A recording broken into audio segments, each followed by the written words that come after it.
Yeah, thanks. Thanks. You're welcome to today's conversation. Focus group discussion on environment and sanitation and the future of this in Rivers State as part of the Rivers 2050 vision.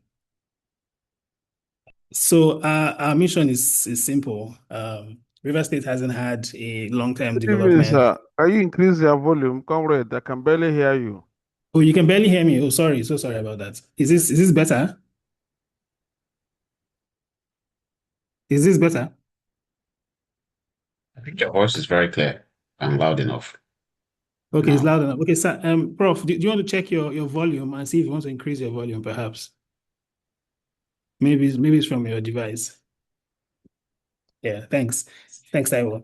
Okay, so yeah, like I said, the reason why we're gathered is simple. Um to sort of do what hasn't been done in 50 years, sadly, get a long-term development framework for River States.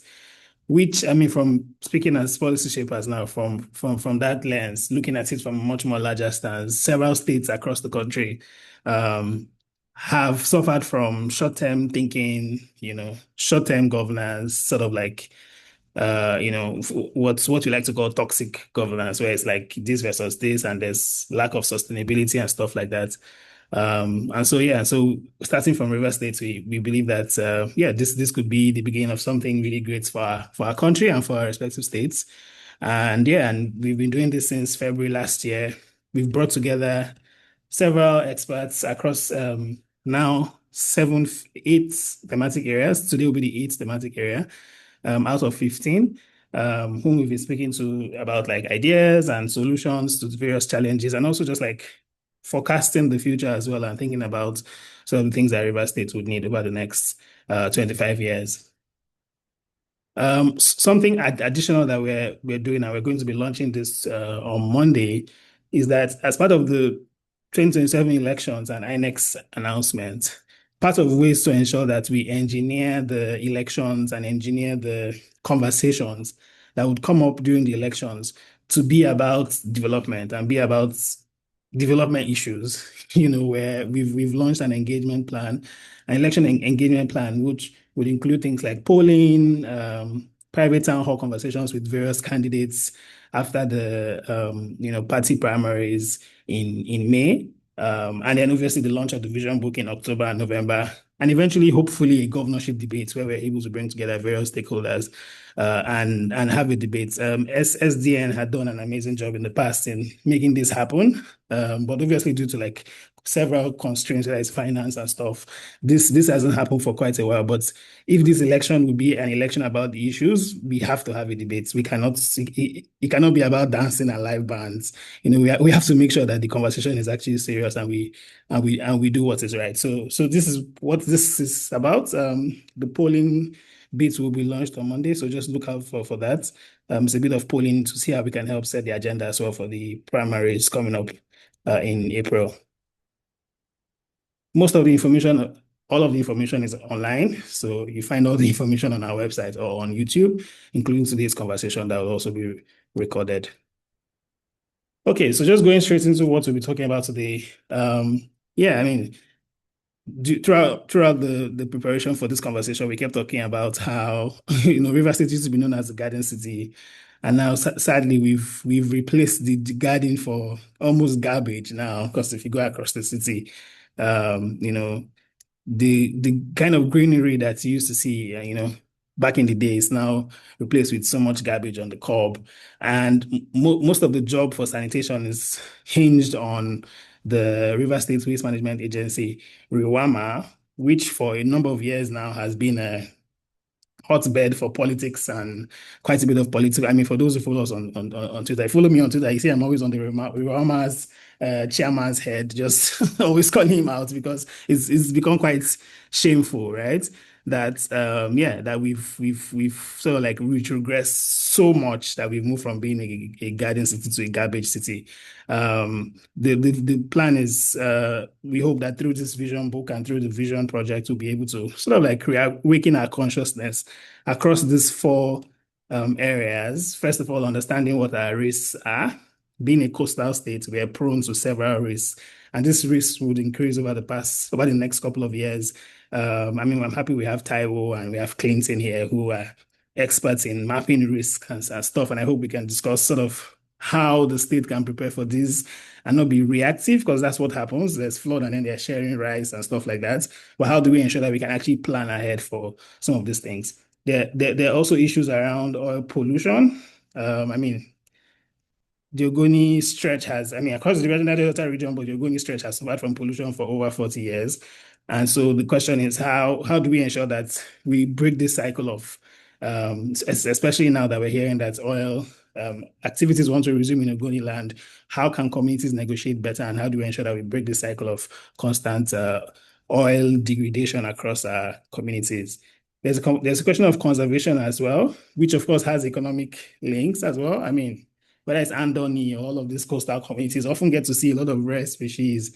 And if you go to places like Kenya, people are using these species as a way to drive tourism. So how can we begin to rethink the way we interact with our biodiversity, interact with our environment, and see the economic benefits of conserving our environment? We have Akelachi here who's quite versed in that, and I'm happy that she'll be able to also share with us. And finally, environmental education. This picture was taken by me a couple of weeks ago. This is Slaughter Roundabout, where people are now beginning to spread their clothes on the roundabout. And I'm happy Prof is here. He's an adult, because they say it's hard to teach adults, but he's an adult education expert.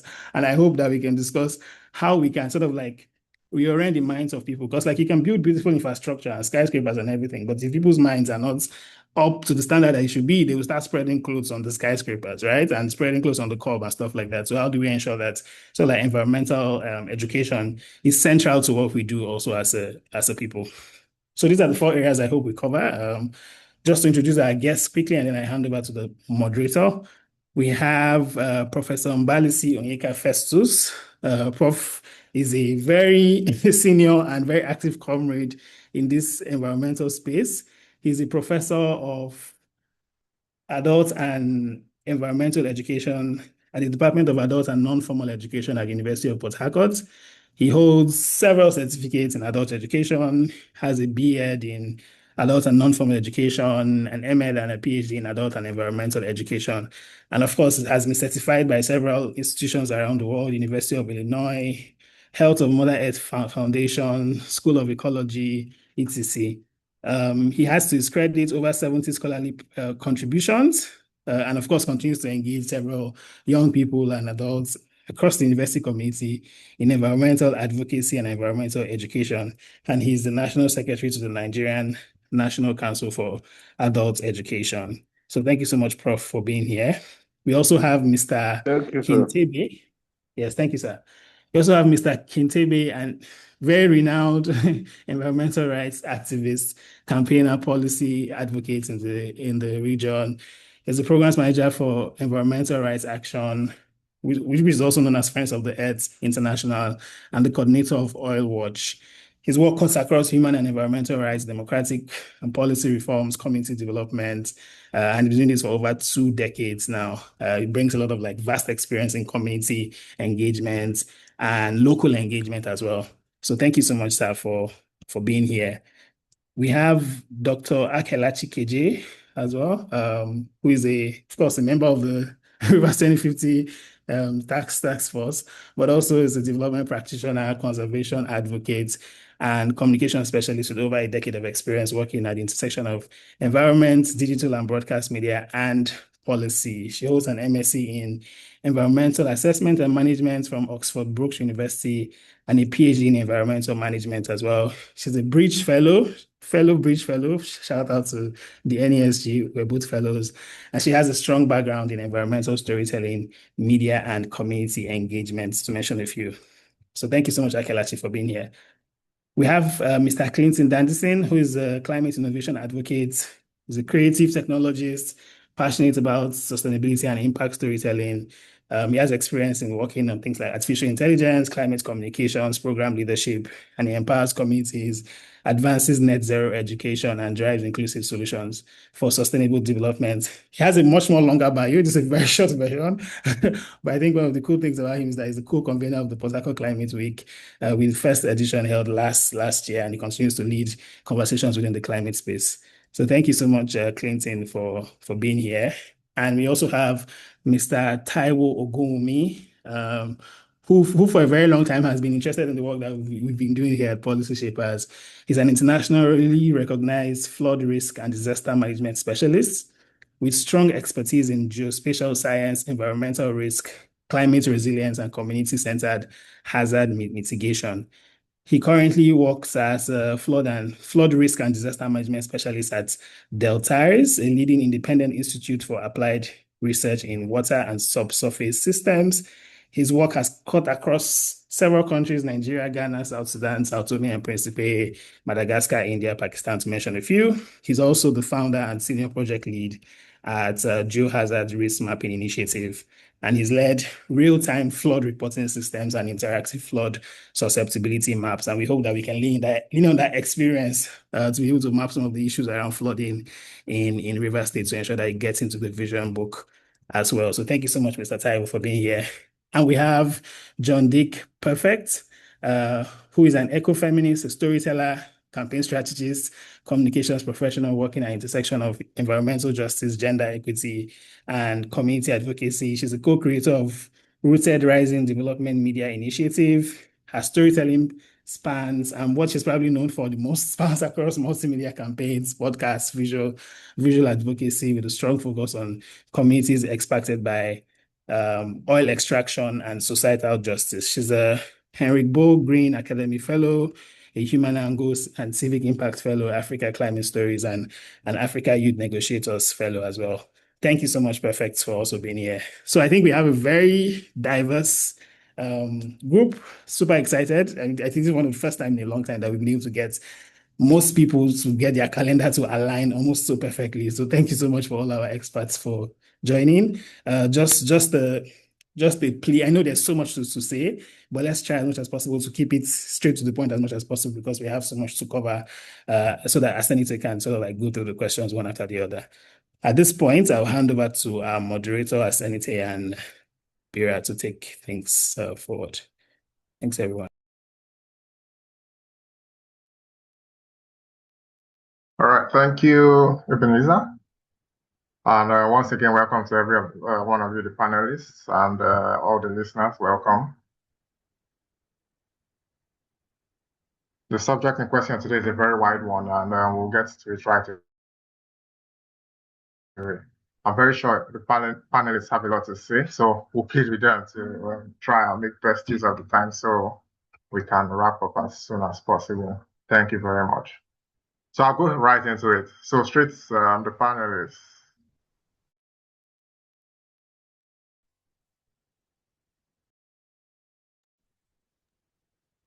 I think this goes to every of the panelists. City and I think we lost you for a few seconds. Can everyone hear me? Yes, we can hear you now. Oh, okay. All right, let me start from the top again. So once again, welcome to every one of you, the panelists. Welcome every one of the listeners. We're happy to have you here. Today's subject is great. It's a very wide one, and we'll get to it right away. Like I said earlier, I'm sure every one of the panelists has a lot to say, and we'll try. I'll plead with you all to make best use of the time so we can wrap up as quick as possible. Thank you very much. So to all the panelists, some years ago, River State and Port Harcourt in particular was seen as the garden city, almost on par with European cities. But today, this title has moved to Uyo. What has changed? Please, Mr. Taiwo, you can start. Thank you so much. First of all, I want to say thank you for inviting me to this very great and powerful program. Yes, to answer your question, what has changed? I think if we look at why at the point in time when we say Port Harcourt is a garden city, at that point in time, there were much more biodiversity and nature-based solution all around. That's why we call it garden city. what could have changed? What has changed basically is there have been changes in land use. So that means there's more industries and there's more building now compared to many years ago. Right. What has changed could also be like when you look at the whole political instability, policies have changed. So that means that the people who are in charge of regulating how the urban planning should look like, what expansion should look like, how the city should grow, they are no longer doing what they're supposed to do. So policy also play a huge role. Right. I can mention those 2 points since it's for all the panelists. I would not probably like to mention all of them, but I think the land use is a key role, and then political instability also play a huge role in what we are seeing right now. Oh, okay. Thank you. Akelachi, please, what do you have to say, Dr. Akelachi? All right, thank you. And hello to all my fellow panelists. It's a pleasure to be on this panel with you. So very quickly, Port Harcourt's identity as a garden city. I mean, I like the way you put it, garden city versus garbage city, which is quite sad. But our identity as a garden city depended heavily, if we can remember, for those of us who, I mean, not a lot of us were born, but when you see pictures and imagery, it depended a lot on our urban forestry and urban greenery. That is why we were referred to as the garden city. So why have we lost that identity? Before I even move to why Uyo took over, right? Why have we lost that identity? Simple. We've lost our green cover. Taiwo says land use has changed, which is very true. So there's been a lot of construction, road expansions, that tension between brown agenda and the green agenda, development on one hand, and then trying to, the environment on the other hand. So there's been tensions between those two agendas, right? But so that's like letting that's one point. And then the second point is urban planning. So even in the midst of development, plans can be put in place to ensure that, yes, we are removing this green cover. What are we doing to replace it? Where are we moving it to? What are our plans, right? And sadly, I'm still going to touch a bit on the politics that he mentioned. I'll give a clear example. I hope I'm allowed to mention this. The Amaechi administration, he had a plan for greenery in the greater Port Harcourt city that he was developing. And that is why during the RSSDA scholarship, which I was a beneficiary of for my master's program, when they wanted to select courses for people to go on that program, urban planning was a priority. So you see, that's a plan. So he's creating that city, he's developing the experts to go develop that city as well. So it's policy, it's planning. You can see a plan in place, but then politics changes hand, and then plans change, priorities change. So you look at Uyo, you're saying, oh, Uyo is not priorities. Greenery and aesthetics was a priority for their government. That's why it's like they're taking over. And we're looking at Uyo very soon. In terms of greenery, we're looking at Uyo. Very soon, in terms of cleanliness, we'll be looking at Aba, which sounds ridiculous. But that's just the truth. Let me stop here. All right, thank you very much. Mr. Kentebe. Okay, thank you very much. I'm happy to be part of this particular panel. Most importantly, I've been following what you guys have been doing, so I'll say kudos to you. For me, the Rivers 2050 vision is something that is coming at the right time. For me, it's coming at the right time because this also will go a long way in shaping the minds of our politicians. Sorry, just a minute.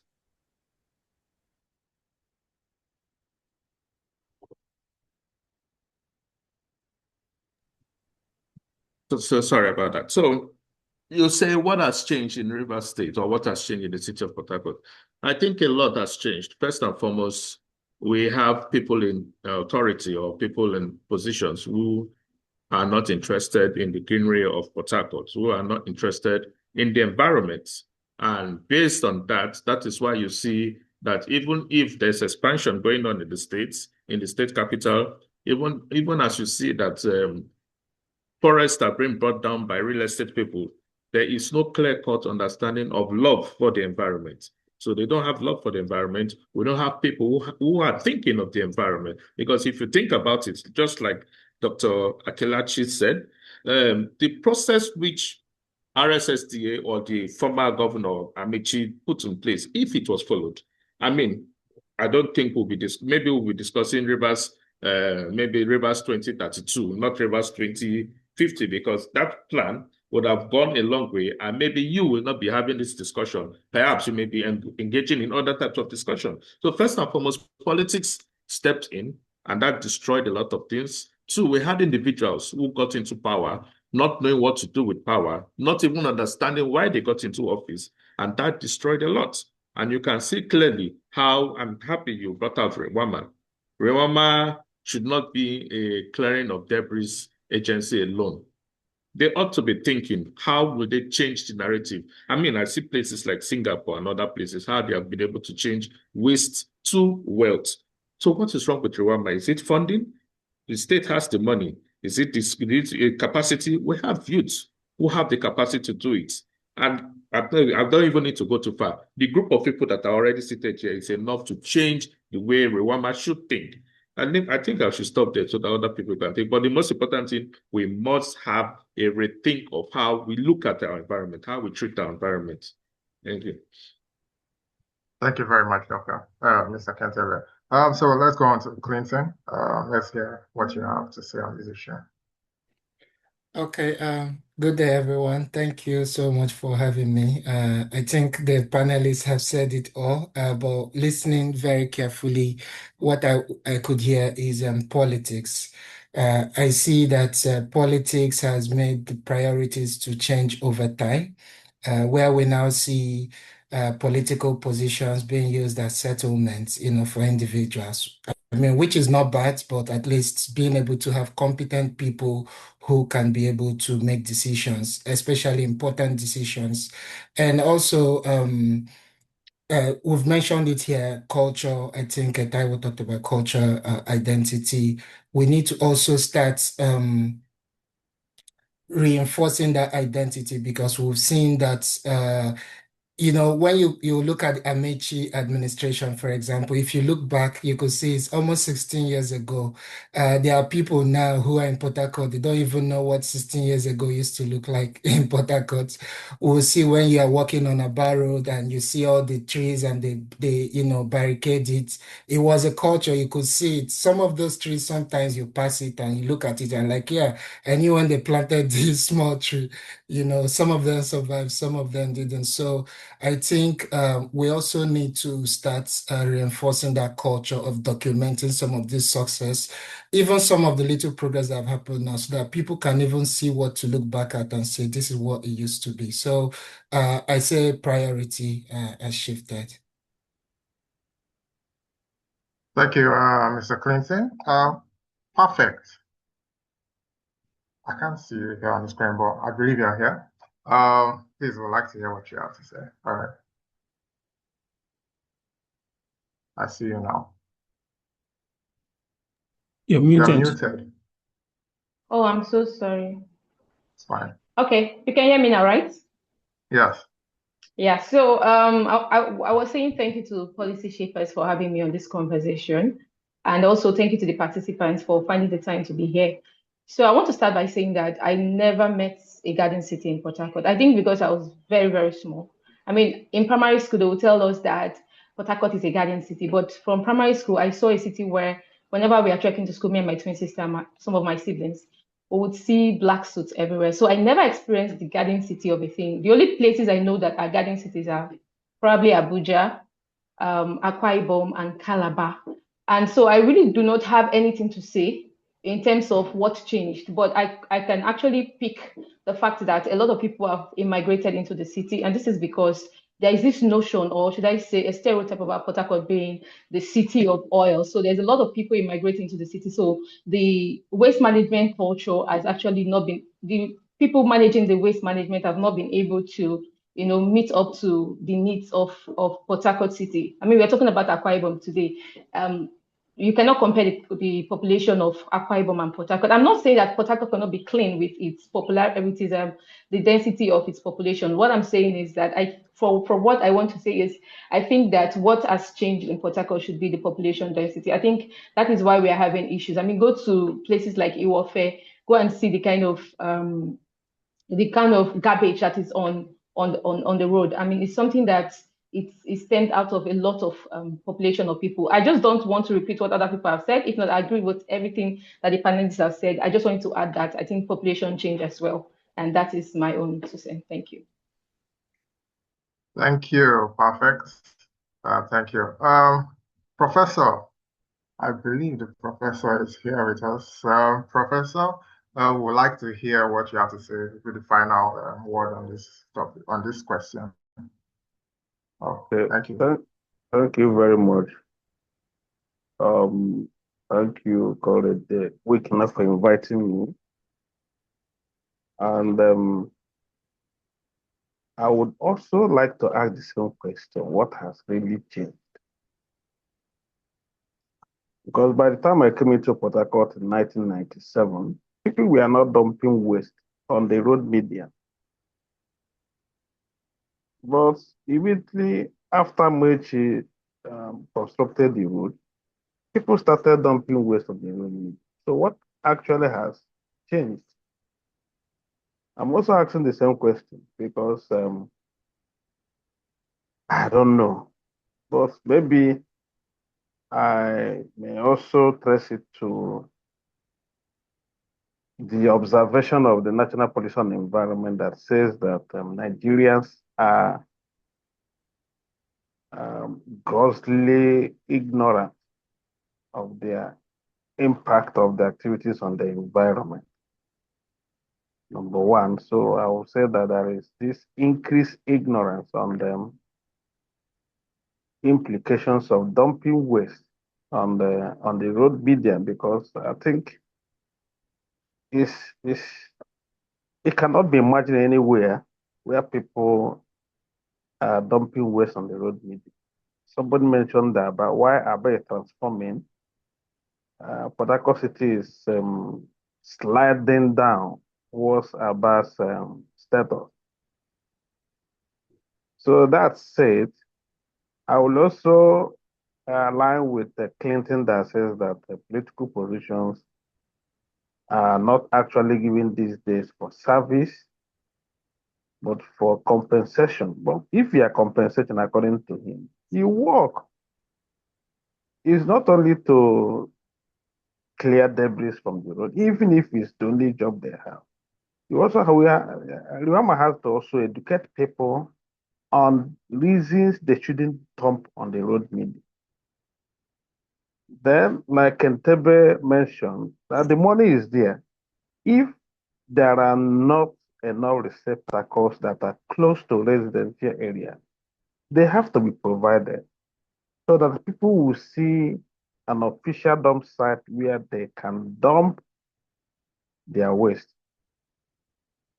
So I think, in addition to what other people said, I can add to say that there is a serious ignorance and this lack of, I think someone has also mentioned lack of care, ignorance of how to take care of the environment, not only on the side of the politicians, but the residents.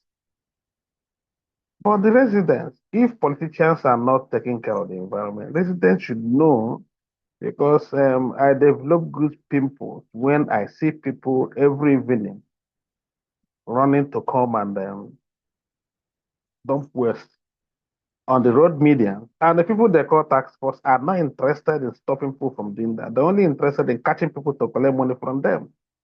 So they put no much attention, effort in stopping people from dumping. They want you to dump so they can cash you to charge you to pay 30, 40, 50,000. Why the waste the person dumped remains there, you pay them and they give away with the money.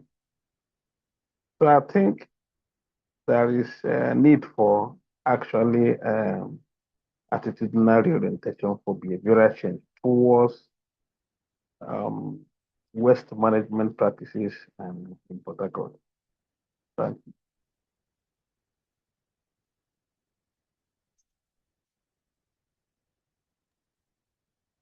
You're muted, I think. Yeah, okay. Yeah, okay.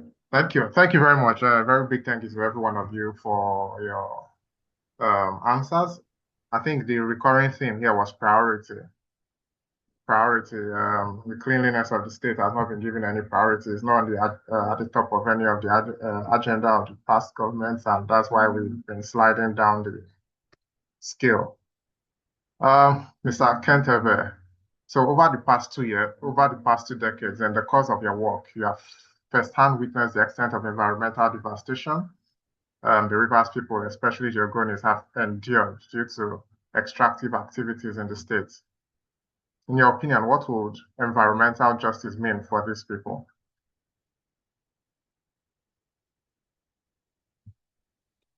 You're muted, sir.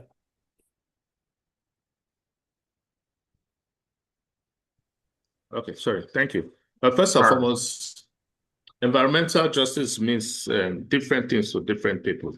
You know, for people who are in experiencing climate change impacts like the northern part of Nigeria, justice would mean different to them. But for people like Ogoni, or let me just come down to River State, you know, the River State and the people of Ogoni for the past 60 or 70 years have been experiencing huge environmental monstrosity issues on a daily basis. Forget the fact that oil extraction has not resumed for the past 30 years in Ogoni land. It hasn't stopped any form of damage that is still there, glaring to everybody to see.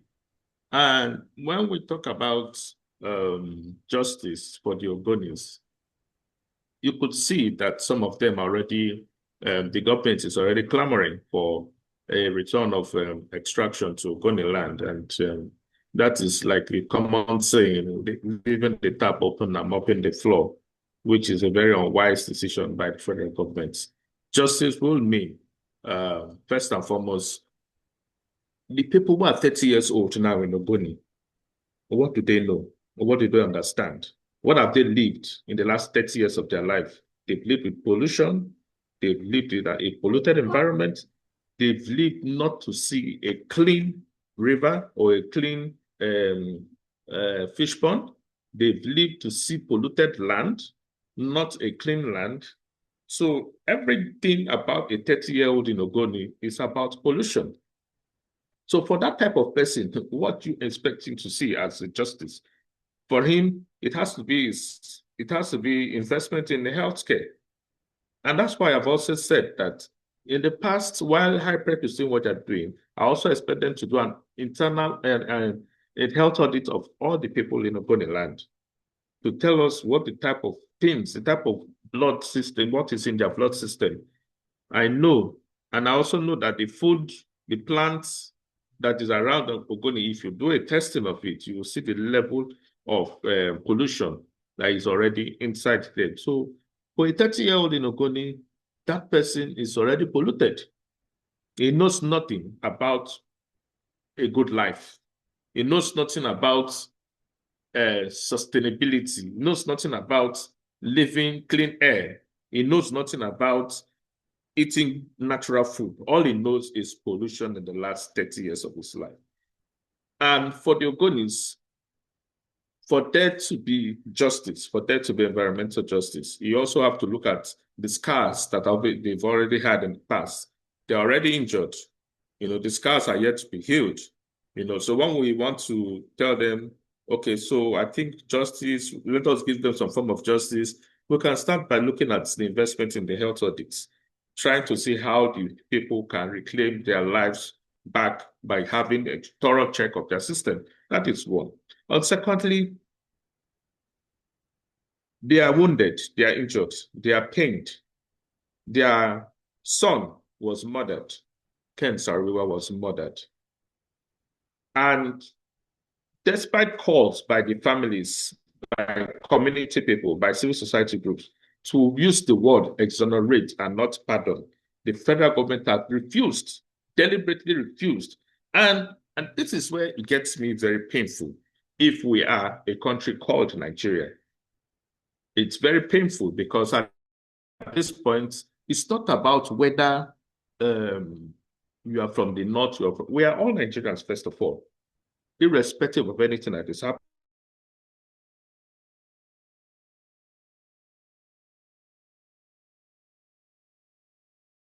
happening.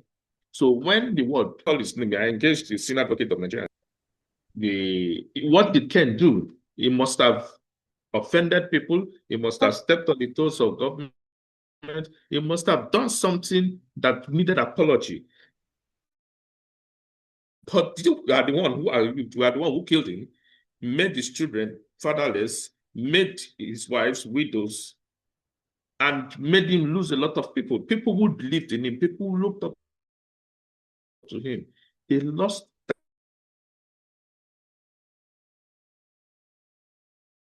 that grip because of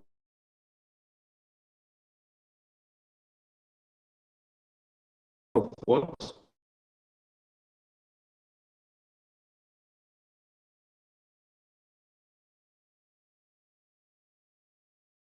Your own greed of the environment, your own greed. One is as good as being exonerated. Different words. Exoneration, crime against you, you have been wrong. So whatever we have come to do, whatever the Nigerian government is doing, or whatever is happening, they know that Ken has been exonerated of all crimes they put against him. When you say when we say we pardon you, pardon also means that we forgive you for what you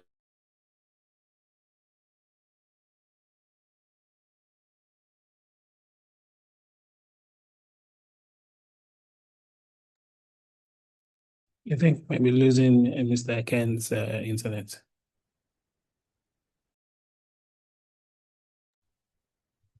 This connection is a bit choppy. Yeah. Before the African Charter on Human People's Rights, where clearly it states that every human is entitled to an environment suitable to our development. Yes, am I running out of time? So let me just quickly round off. Yeah. So every human is entitled your to connection was a bit choppy too, so we lost a bit of what you said. Okay. I can go back again. Like I mentioned, Ken Sarua was murdered. He never committed any crime that people will say, okay, we want to pardon you. So when you say you pardon Ken, it means that whatever he has done, we are saying sorry. But we need to know what Ken did in the first place. Ken did nothing wrong. He only asked for the normal thing that every other human being is asking for, the right to life.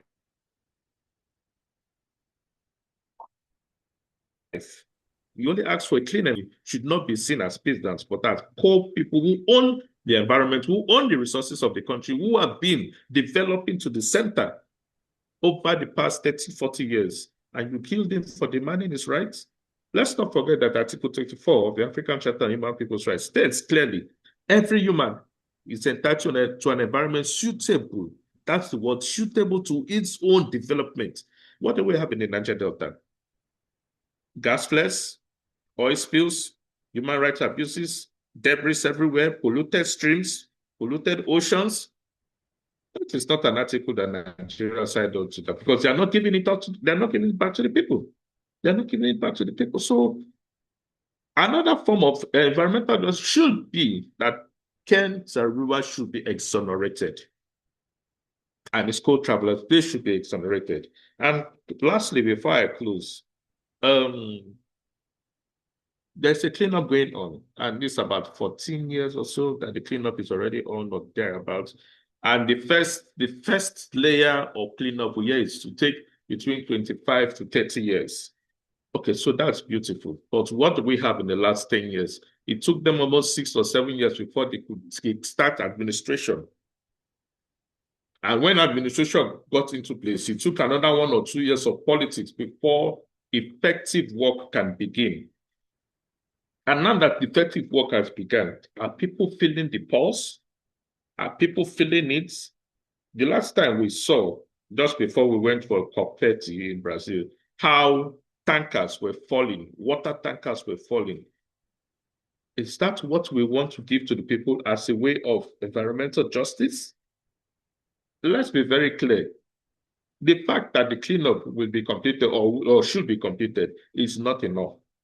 It's not enough for us, that is environmental justice. For us, and for me, environmental justice for the Ogoni people will clearly mean that the people that have access to their environment and being able to use it to their own productivity, That for me is environmental justice for Ogoni people.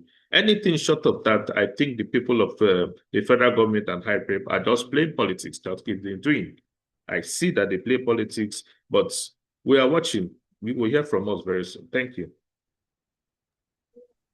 Thank you very much. Just as a follow-up, there has been so much talk about efforts by the federal government to restart the exploration in the state. You already mentioned that. So if Rivers communities are negotiating a new social contract with extractive industries today, what must change? What should they ask for? Well, first and foremost, when we say we're negotiating a social contract, it's as if we are also asking that the 2050 vision, Rivers vision, should also be on the table of a politician and also be swept away. I think what the people of Rivers State need and also what the people of the Niger Delta need is an alternative source of revenue. Because when we say we have to negotiate social contract, it means that we're encouraging the resumption of oil in Ogoni land. It means we are saying that extraction must continue because that's the only way we make money. You can look very well around the entire world. There are a lot of countries who are already doing very well without oil. All the billionaires in this world, none of them are into oil. Information technology, real estate. So what is wrong with us investing in information technology? What is wrong in us expanding other sources of revenue for the state and also for the country? What is wrong with our agriculture? So for me, if they want to come back, because I'm of the slogan, no more oil drilling in the Niger Delta. That's me. No more oil drilling in the Niger Delta. Let's keep the oil in the soil. Let us think, because the more we're having access to this oil, it's making the federal government not to think. That is why they're only thinking about we have to ramp up production. We have to ramp up production. We have to, okay, it is very clear. In the last 1 or 2 weeks, if you look at the reports that are already coming up, we don't have enough oil. They are not really producing enough oil. So what is the big deal about ramping up production? When you increase production, you increase the human rights abuses, you increase the oil spills that are going on, you increase the gas flares, and you are already leaving the land, they are going to the sea, where you have the local fishermen who have been depending on the oceans and getting some fish to feed their family. Now you are taking the oil extraction into the ocean. And what happens in the ocean there? Nobody can be able to monitor them. And when you can't monitor them, the oil just keeps spilling. And, it goes back to the fact that it goes back to where we came from. On land, they've destroyed it.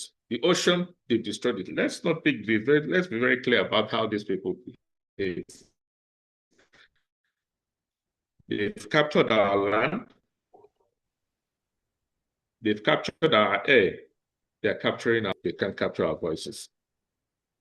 So if we need to even think about that, I think it has to be, there has to be a very clear, transparent consent mechanism, not the type that they come to the communities and bully everybody and tell them, look, once you allow us, are you there?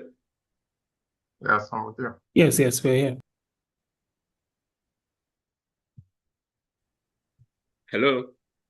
Yes, we can hear you. Are we there? Can you hear me? Yes. Okay, Fire sorry, on, we're here. Yeah. Yes, fire on. So for me, when we talk about the social contract of a thing, we need to done in the past and believe that if we do that same thing, we will see a change. It was what was done in the past that we are beginning to see all this rubbish that we're seeing, like the introduction of the Petroleum Industry Act, PIA, which also says that 3% of money will be set aside for the host community development. And that is, for instance, what is happening? Nothing is happening. Nothing is happening. To tell you, that was a very fraudulent system where the oil companies will decide in the communities who becomes the chairman, the secretary, and they will sit amongst themselves and be sharing. So what was all about?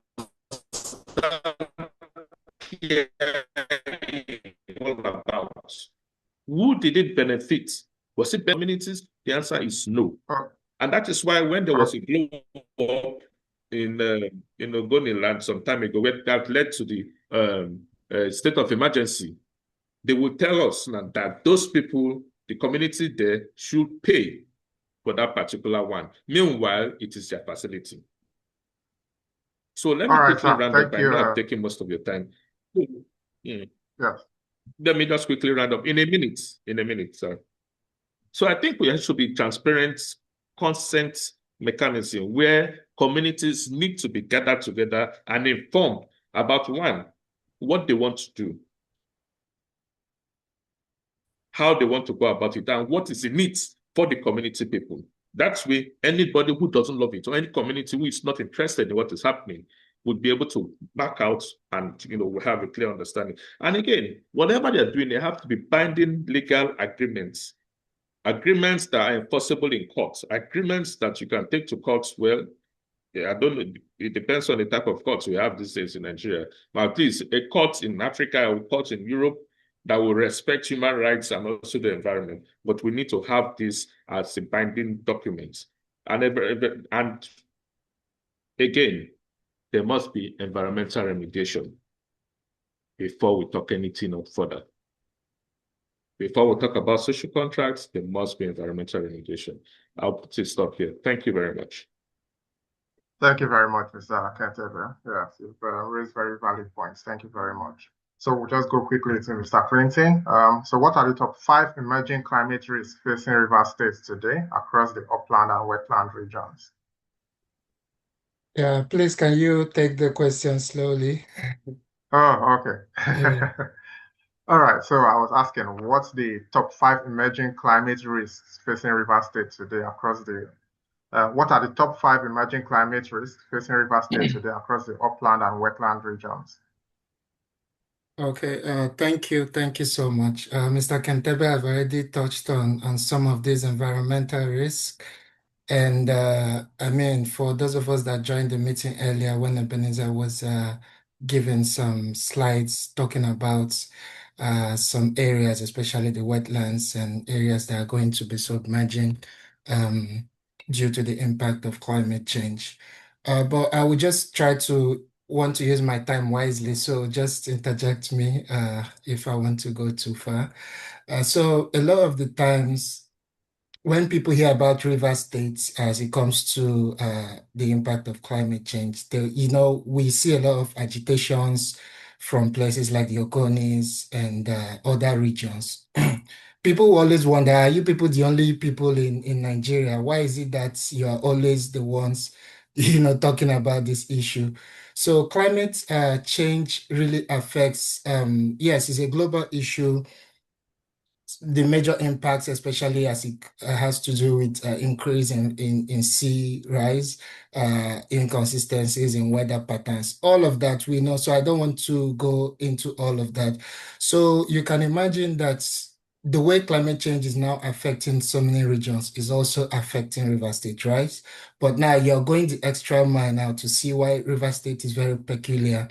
Not just because of oil exploration. Yes, we've seen Aberdeen, oil is being produced in these places, right? We've seen, go to Texas, Alaska, oil is producing. So even in Kenya, we've seen a lot of our colleagues in Kenya who, when they come to River State and see what's going on, they're like, no, they have not experienced this level of irresponsibility. So when it comes to River States, the major factor affecting the situation of river states is basically oil exploration, oil activities, which is now adding to the extra suffer that we are facing.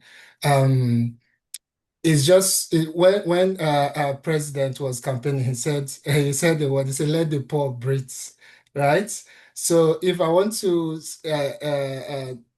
water down the top 5, I would just say that it's survival. The risk facing River State is survival, whether it's through health, whether it's through livelihood, whether it's through people just trying to to go out and just breathe fresh air. So you can't even quantify it. So if you want to start looking at the risk, is over 100 risks directly and indirectly. But so this is why River State is a major states facing the impacts. And remember, when we're always talking about climate change, it just sounds so. I try to make use of very simple words that we can relate to. So this impact now we're talking about is caused mainly by the burning of fossil fuel and exploration. But now in River States is, it's just like when you're burning something, it starts spreading from somewhere, right? Before it goes across. So when we are talking about frontline communities, frontline states, River State is already at the front line. So it will first of all impact Rivers people before it even starts spreading to other regions in the countries or in the world. So which is why we are seeing that survival, people who are displaced, we're looking at risk for health. We are looking at livelihood jobs, people who have lost their livelihoods, even through fishing, farming, and all of that. And even mental health issues. People are the heat. If you go to places like Oyibo, you see that extraction of gas flaring have been going on for over 30 years there with all these things we're doing. So where are these flares going to, right? So it translates to heat. So the immediate impact of heat we are seeing can make somebody is enough for someone not to think straight forward. So sometimes you even bathe your hot, you bathe, you come out, all your body is still itching you. You can't even think. You are not even focusing. Well, so these are some of the risks. I would just use my time wisely. Yeah. All right, thank you, Clinton. Thank you. Thank you. So I'll go on over to Akelachi at this moment. So how vulnerable is River State's biodiversity today, and what are we likely to lose over the next 2 decades if nothing changes? All right, thank you, Senator. So, speaking about biodiversity, straight up, the answer is extremely vulnerable, right? But I want us to sort of have a holistic view of when we talk about biodiversity. When we think biodiversity, our minds go to animals, the big five, lions, elephants that we have in Andoni, thankfully, but I mean, gradually losing it already, right? So, our mind goes to animals. But before we can advance to speaking about fauna, let's talk about flora, which is the environment where these animals will sit. So that's mangroves, the rainforest, and wetlands. What is happening to that in River State? Obviously, we're losing it, right? And I mean, a lot of research has been done. Why are we losing our mangroves? Why are we losing our wetlands? Why are we losing our rainforest? Number one, or would I say the major cause is anthropogenic, meaning it is caused by human beings. And thankfully for my PhD, there are a lot of anthropogenic factors that we have already. So talk about construction to expansion, land use changes, and all of that. But there's one tiny little anthropogenic factor I explored for my PhD work, which was artisanal refining. Now, not a lot of people, I know it's not done in large quantities, but there's an impact to that. A lot of these artisanal refining, which popularly or colloquially known as coal fire, is done in the mangroves. What happens when they clear out that space? What happens to the waste that comes out from the artisanal refining? These are local refineries. We are looking at national refineries, top-notch refineries. They're not even meeting environmental standards. Talk less of local refineries. So these are a lot of things we're looking at that are making us lose our mangroves. Research has shown that in a 20-year span, so 1996 to or 10, 2000, that's 20 actually, because 1996, 2006, and 2016, that's 20 years. We have lost collectively in the Niger Delta, but more specifically for River State, about 40% of our mangrove. Now, when you lose the base on which the animal biodiversity is supposed to live on, what what do you expect? They start migrating for those who can, or they are trapped by fragmented environments, fragmented wetlands, fragmented mangrove. Fragmented simply means if there was a long stretch between Andoni and say Boni, I'm just top of my head, don't quote me on that. And then in between, you start breaking that. If they were able to move through that corridor, you fragmented it, they're now trapped in one place and they're easier prey to hunters. Do you see that? So it comes down to the environment where they are. If we keep, losing our mangroves at the rate at which we're going, it is sad. So we'll still lose the animals that we are so proud of, the elephants in Andoni. I've been hearing about elephants in Andoni since I was in university. I studied forestry and wildlife management. I haven't seen, people have said that there are, but what are we doing about that? If we cannot even start from where these animals are going to live. So that is more important. And then you're saying, okay, the second part of the question is, what are we likely to lose? So we're talking big animals, but let's even go to what we are culturally known for, which is seafood. Periwinkles, shrimps. Let's not even talk fishes, but these things come on the mangrove. When the tide goes, they pick this thing. But when you keep losing that environment, that's vegetation where they are found. Seafood might become a luxury in river states. As unfathomable as it sounds, 2050, it might become a luxury, and then you are no longer known for seafood, or becomes very expensive. So I'll just try to minimize my time and let others speak. Yeah. Yeah, I agree with you on the seafood aspect. I happen to be from one of the riverine areas, and I remember what it was like 20 years ago and what it was like just recently. If you were in my place, you could see fish everywhere, fresh fish, from the beginning to the end. But these days, everything is empty. There's no fish, nothing. People say there's stuff going on the water, and fishing is not really happening anymore. So there's a lot we could lose if we don't really, if we're not really careful and paying attention to what we need to pay attention. So thank you very much, Dr. Akelechi. So following up on this, how do we make conservation economically valuable to local communities? P.S. We've seen cases where rare wildlife and aquatic creatures have been killed and eaten. So, yeah, I think we remember all the fishes and whatnot that we're supposed to be conserving or preserving and people were eating. So how do we go about this? How do we make conservation economically valuable in local communities? Okay, so I know maybe someone is going to touch on that in his own question, but I would say number one is conservation education, which is a subsect of environmental education. Some people, or most of the local people who come in contact, who come in contact with this wildlife, with these species, don't even know the value what they have. The river, the water seems to be like their cultural heritage, their assets, or their grandfathers, their fathers went in there and collected. So they see whatever is in the water, their own property. That's a given.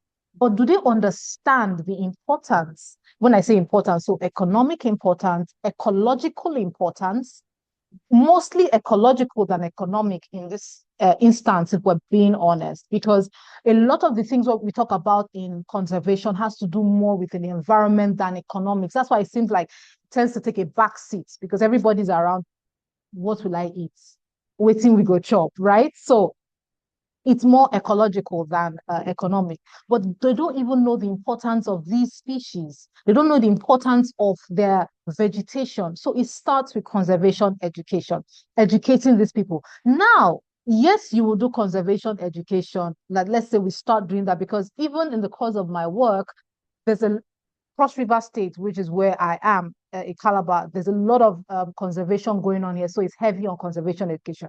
You will still see that individuals, human beings, still have strong head. They'll still go in there, and that thing you say they should not do, they will still go and do it, right? But conservation education seems to be a base. Now, moving a step forward from conservation education, programs or projects need to be created to tie in conservation to income. that's where alternative livelihood projects come in, right? So imagine a fisherman or a hunter. I don't even know if they're still hunters, but anyway, someone just goes in and sees this species like whales. Yes, I see pictures and videos of people who just trap whales and things like that. And they have been so educated because it's not just that man. Remember, even if that fisherman that has caught that thing is insisting that he wants to, the people around who have received education, there's now a ripple effect. They say, okay, no, let's not do this. Let's go and report to the authorities. A project has been created, a platform has been created where they can report. So there's a safe reintegration of that species back to its habitat. And there's sort of a remuneration for that individual because let's be honest, that could translate to food for him. That could translate to income for him if he were to kill that animal and just, so that could translate to economic value for them. So how do we tie in? What kind of project, alternative livelihood projects can we bring in that would tie in long-term income to not just one-time protein source? Disabuse their mind from just seeing this thing as a one-time protein. I know Rivers people like protein a lot. Like we are big of protein. So disabuse their mind from that. We have projects like community tourism. So there's a huge interconnectivity between tourism and the environment. And that subset is known as ecotourism. A lot of our coastal region, a lot of our coastal areas, I know they've already done the tourism thematic group and they might have touched on this, but a lot of our coastal areas can heavily leverage on ecotourism. So that's another way that you can tie in that. That ecotourism project can create conservation employment, can create employment for people within I have seen it happen. It happens currently on the project on where I work. We do things like this that engages the local community. So these things can be done in River State, right? And then think about boat tours for the mangrove. If they know that this vegetation is so important that people are ready to fly in to just do a boat tour around that, what happens? They see the value. So education and alternative livelihood projects. Thank you. All right, thank you very much. Thank you very much. Very insightful analysis on the matter. Thank you very much. So, Professor Festus, this will be to you now. Is environmental education in River State strong enough to change behavior at a massive scale? What more can be done to educate the Rivers people to ensure that we go back to the days of being the garden city? I believe Dr. Akalachi has said a bit on it, but we'd like to hear your perspective. So, thank you. It's okay. So this, if it's enough, I think the only thing I hear on radio is warnings on when to dispose of waste. Dispose waste from 7 p.m. to 10 p.m. from Riwama. And I don't think there are other efforts in River State, especially in Port Harcourt, the Garden City, on how people can dispose of their waste. So I don't know if there is proper waste management education to the people that will be that is strong enough and changing their perspectives or perceptions on how to drop their waste, because it's actually very bad seeing people go to drop their waste anyhow. And you see that actually the people doing that, you can say that are ignorant of what they are doing, or that the passion for environmental protection, the passion for the beautification of the environment, the passion for making Port Harcourt metropolis a garden city is not in them. Go to our market area, go to residential area, you see how people litter the environment. And this passion is drawn mainly through education, or developed mainly through education. It's like people are interested in what they can get from the environment, and whatever they consider as waste, they just drop. As I was going out this morning, I saw somebody drank water, what we call pure water, such water, from his mouth. The moment the content got finished to the ground, I didn't think twice. And people around him didn't even behave as if something happened. And it's a normal attitude, it's a normal behavior. It's normal to throw something from the mouth to the ground. So I don't think there is that education. I don't know if there is, somebody can refer me to that, but uh, there is none, talk less of whether it's enough to change behavior. So, and that is where we recommend that, in addition to conservation education recommended by Dr. Akaleche, we also talk about waste management education. Because if there is waste management education, there will be nothing like waste that people will drop on the ground. No, because in waste management education, we'll now be talking about sorting waste into different types that will never find themselves in any landfill. Yeah, because if plastics are sorted out, there are people that will buy them over, and the plastics will not be found at the bottom of the oceans or in the gutters anywhere. They will be found, and what's it called now, in recycling plants. If metals are sorted out, they will be found in metal recycling plants. If papers are sorted out, they will be found in paper recycling plants where they are recycled and are used to manufacture other products of like types. And even the garbages, leftover food, agricultural materials, all the waste generated from the market can also be sorted out and be taken to where they are either composted and used to produce organic manures, or where they are used to produce biogas that can also be used to generate electricity and serve as a cooking gas. You can see that when these things are done, there will be nothing like waste anybody will drop anywhere. And when there are some incentives, sorry, where are some monetary incentives added to it, you'll find out that nobody will drop it on the floor again, because you got whatever you consider as waste, whatever you found unuseful again to you in one way, but the other way around, it is useful to you because you're going to make money out of it. So you're not going to throw it away. So you guard it jealously, because by the time it accumulates, you sell it and make money. So we won't have anything called waste anymore. So this education should be there, and I'm sure, and I'm aware, there are metal recycling plants. If there's no one in Port Harcourt here, there's one in Aba, and people are moving metals to that place. I'm aware there are plastic recycling plants. I'm aware there are paper recycling plants. What I don't know if it exists in River State or even in Nigeria is a plant for conversion of garbages into biogas. But it can be, it can start, it can be established, and we won't have anything like waste on the road anymore because nobody will drop anything. So the issue of the contractors not picking waste as and when due will not arise, but those contractors will no longer be there. But we will have business people who will buy up this waste that will take them to the recycling plants and make money, and everybody will be making money. Thank you very much.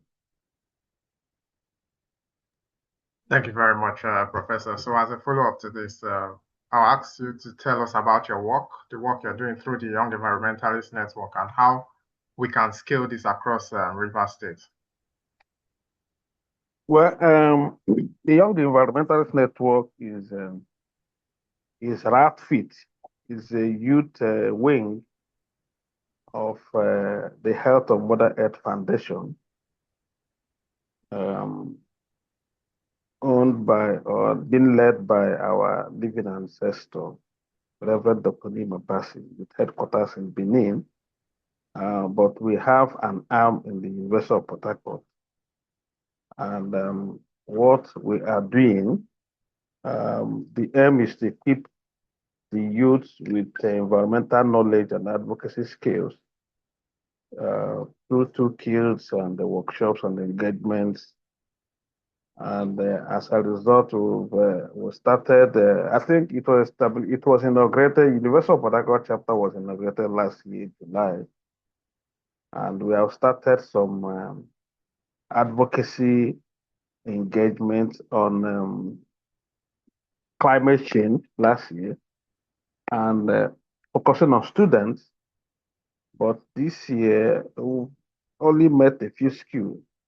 But this year, we intend to visit more schools and expand to educating teachers on the climate change, the causes, the effects, and the probable solutions so that all hands will be on deck on how to tackle the issue of climate change.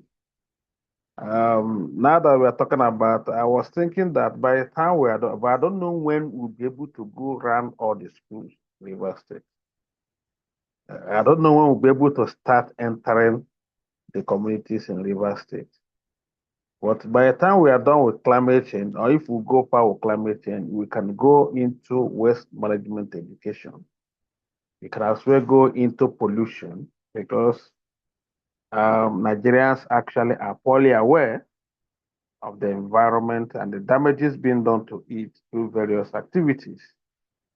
So it's a huge task from considering what all the speakers have said here. You can see that the task is actually huge. And I thank all that into this space talking about the environment. Thank you very much. Thank you very much, Professor. So we'll move over to Perfect John Dick. Through your organization, Rooted Rising, you've used digital media platforms to engage young people on climate issues. Tell us the kind of response you've gotten so far. You're muted, please. I'm sorry, I'm always muted. Yeah, thank you so much for that question.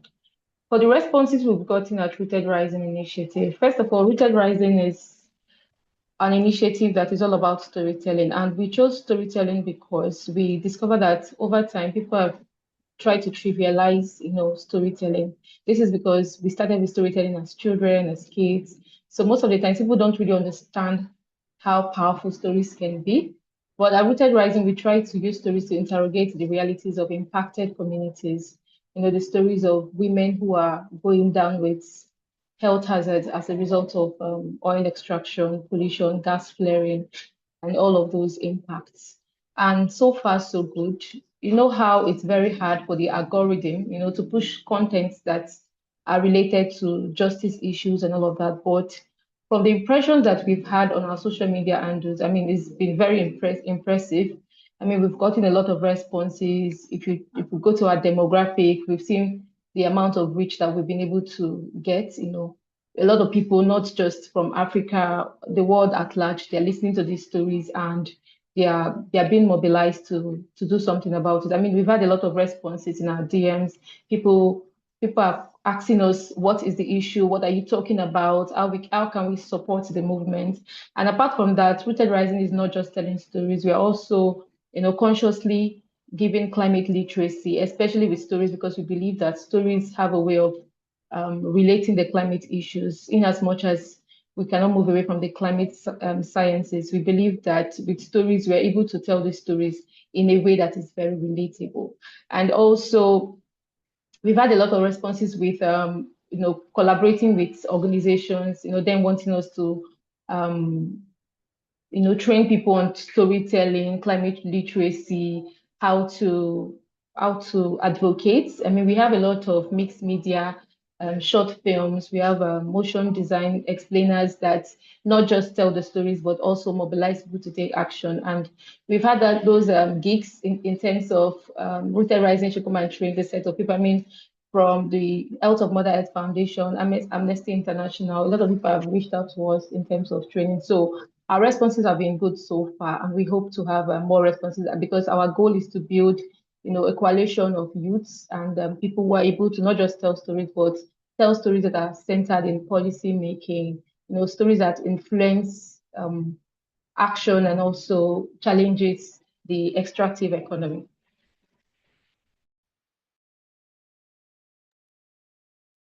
Thank you very much. Perfect.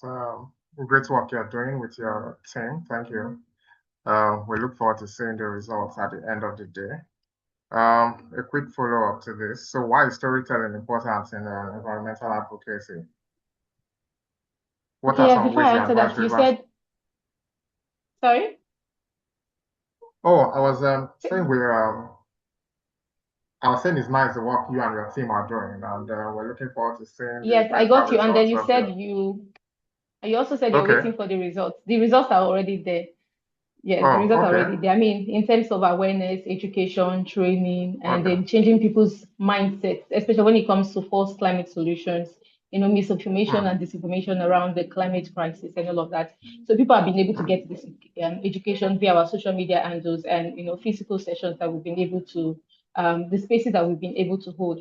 So I'm talking about the importance of story. It is true that we cannot take away the place of storytelling. I mean, in anything that we do, we're talking about religion, culture, history. In fact, in any justice court, it's all as a result of storytelling. I mean, if you want to judge an issue, it's because a narrative was told about that issue. If you want to pass a bill, for example, in the Senate, it's because there is a story around it. So the people of Nigeria are suffering, the people of Nigeria are going through this kind of crisis, so we must pass this particular bill. So there's always a story to everything that we do.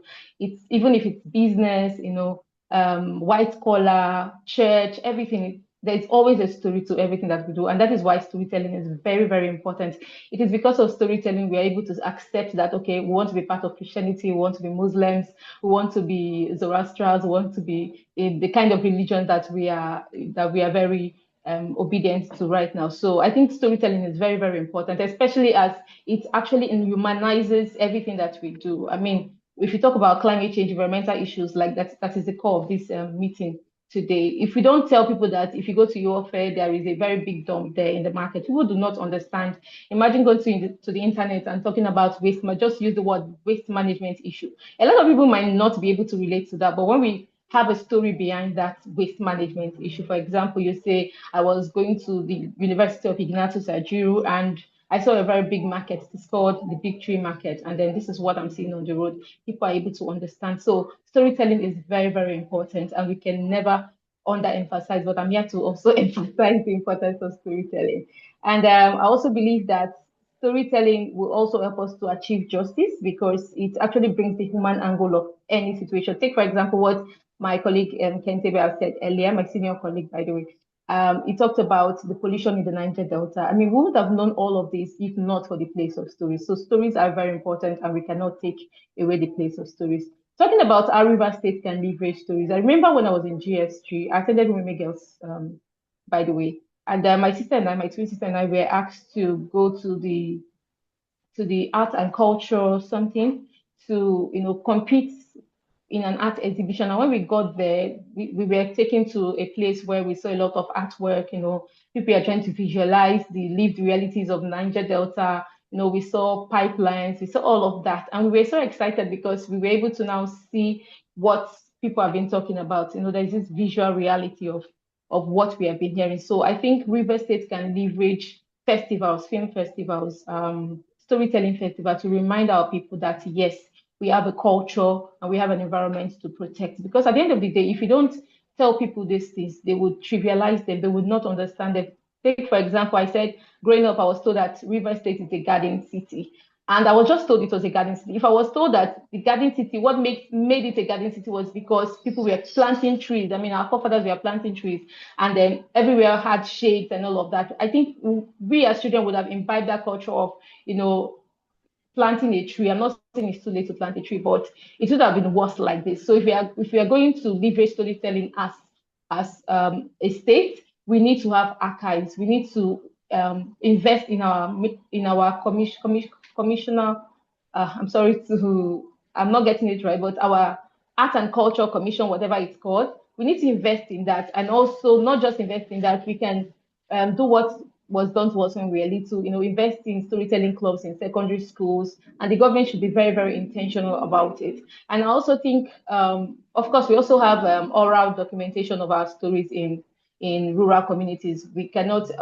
Last month we went to see the last militant in Erema community, if I'm getting that community correctly. And he was talking about the stories of the community. Their youths were there to also tell us about their stories. So these stories are archived in our mind. Yes, we know that, but we cannot just have it in our mind because it cannot be transmitted to the next person from our minds, just being in our minds. We need to, consciously hold spaces where youth can sit, children can sit and understand that, yes, there was a river state, there was a Port Harcourt, there was a garden city, and you need to, imbibe that culture and follow it so that we live sustainably. Thank you so much. Thank you. Mr. Taiwo, you've mapped flooding risk across Nigeria and Africa for a while. Now, in your expert opinion, what does River State's flooding risk profile look like? And what has the trend been over the past 5 years? Thank you so much for that question. And I think it's very important to critically look at what the future looks like in terms of flood. But firstly, I'd like to say that I think some couple of years ago, like three years ago, I funded an initiative that tried to map out flood in Nigeria. Most importantly, focusing on some communities. Communities are locations where government don't really provide detailed information about their susceptibility to flood. So you most likely see the national government release a report and they will say that, oh, there will be flood in 27 local governments. And you are like, okay, it's my local it's going to be flooded. And then where should I move into, right? There's no like details of how susceptible it is. So those were the season whereby we gather some couple of youths, get to train them on how to create maps, flood facility maps that are available for communities to be able to see accessibility to floods and what could be impacted. Yeah, I mean, it's also this instance that we're able to understand what flood look like for us from some couple of places in Port Harcourt. But then that's like long years ago, like 3 years ago. Right now, the most important thing is that what do we look forward to in the next couple of years to come? Research shows that there's a higher chance that that there will be increase in sea level by 0.2 meters, and that's a research by NASA. So when you look at flood risk in the context of river, you know that not just that we have coastal flooding, that is whereby you have sea level rise or cyclone, which is not common to Africa, but then you have sea level rise in water level at the Atlantic Ocean. That's one part. There's also increase in rainfall, right? That is when you have a huge amount of rainfall coming down to what the soil or the surface or the city can be able to hold, right? Infrastructure could be able to hold. There's certainly that there will be extreme flooding. So that's like rainfall flooding. But aside that, also, right, we all know that river cities is very susceptible, due to their low lying, because they are low lying region, and of course they're the downstream of the upper stream of the entire country, meaning that you've got water coming from River Niger and River Benue, right? They all come down to the downstream level. I heard your question talking about impact now, like the 2022 flood is quite devastating that over 337,000 people were affected in River State. That's huge. And what happened is simply because excessive waters are coming from the upper river coming down, and of course it's coming down. Literally, water should come down from the upper stream to the downstream, but it's important that necessary provisions are made so that the water can easily flow back to the ocean, because that is how it's supposed to be hydrologically. That is, when water comes, like it's been of use, the one that needs to be used will be used, the one that have to flow back to the ocean need to flow back to the ocean. So you could look at how susceptible the location is on its own. That is, you've got the coastal flooding that happened when sea level just rise. You've got predictions that says that there will be more rainfall intensity, right? And then if there's natural rainfall intensity, right, in Port Harcourt, there's also a high chance that the level of discharge coming from all the two rivers, right, that we have in the center of Nigeria will definitely affect River State. So it's more important and is more pertinent that adaptive strategies have to be put in place ahead of the years that is to come. All right. Thank you very much for the work you're doing. And as a follow-up, what is your advice to the government and other stakeholders on the climate adaptive infrastructure? This goes to you and Clinton. What is your advice to the government and other stakeholders on climate adaptive infrastructure that we must build in the states and over the next decade to adapt to these risks? Okay, very good. Thank you for that question. Because I mean, for every problem, it's important that we find solution, and that's what research is all about.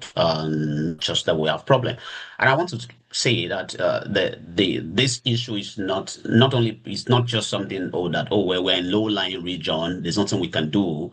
I'd like to emphasize that I spend most of my time in Europe, and I most time work in Netherlands and Germany, and then Netherlands is very located in the at a very low sea level. You get probably my house is like below sea level. So, but the whole point is that infrastructure have been put in place to an extent that even when there's extensive rainfall, the city will most likely not be affected. Now, the point is that what are the solution, right? There's need for construction of drainage. We have to be intentional about those constructions. Canals are there. We can build dikes that can always help us when there's sea level rise. All these have to be in planning right now. That is ahead of sea level rise in the 2050. What are we doing to build dikes? What are we doing to build drainage? Sustainable drainage, most importantly, right? We've got mangrove. Nature-based solution is something that we can also benefit from. So you can improve your mangrove, plant more trees below the downstream, so that those can be able to absorb excessive water. Right, most of the cities are not well drained. There's need for policy that says that if you build your house, you have to build a drainage into it. Right, people build house the way they just feel. There's no policy restrictions on this. Right. Those are very important. So it's more like you need engineering solution, you need nature-based solution. There's need for the private sector to be involved in some of these things, right? You've got private engineers. They are very important that you have to put them on board. The government have a role to play in this. We have to be able to assign some plot for some of these infrastructural projects. Like if you look at this most time, when you see people campaigning about coming to power, you rarely see them saying, "Oh, wow, we would like to reduce climate impact." That's not the center of the campaign. I mean, I probably even find out like some couple of years ago, we have the president. What do you think about climate change? It's not like a topic to them. It's like, what's climate change? So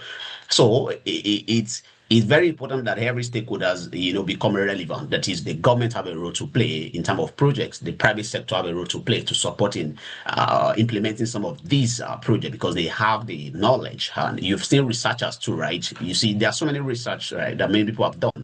We don't put more research, right? Even bring out the insight of what can happen. You most likely don't engage professors, university lecturers who are very key experts in this. You don't find them on the table of the politics, right? When there are many discourse on how to implement this project, you don't see them in place. So research people are not engaged. We don't care what they do or what expertise they carry. So researchers are one of the key stakeholders, right, that need to be involved in some of these measures. And we can learn from other countries, right? But that comes to the leadership. And that comes to the people also too. Communities also have a role to play as individual, right? When I build my house, do I consider that I also have a role to contribute to building a very small mini drainage that can link up to the bigger drainage? Thank you. All right, thank you very much. Clinton, let's hear from you quickly. Thank you so much, Mr. Taiwo. Mr. Taiwo has already summarized. He's such an expert in this subject, especially when he talked about, involving everyone. We always have this picture that government will be able to do everything, but government cannot do everything. But also, citing at examples, there are other solutions that we can see nearby. I mean, even globally, but within Nigeria, we've seen a lot of progress Lagos State has made in terms of building, resilience against flooding, even because it's also a city that is also almost submerged. And so we've seen like initiatives like the Lagos Resilience Office. And if you look at that office, you see that they are in charge of oh, sorry, my laptop is saying that I forgot to charge it. Yeah, so if we look at the resilience office, we'll see that they have been in charge of making sure that they plan ahead, and this is something River State needs to have. And this is also something we should be pushing for, where we can have a system more like a board.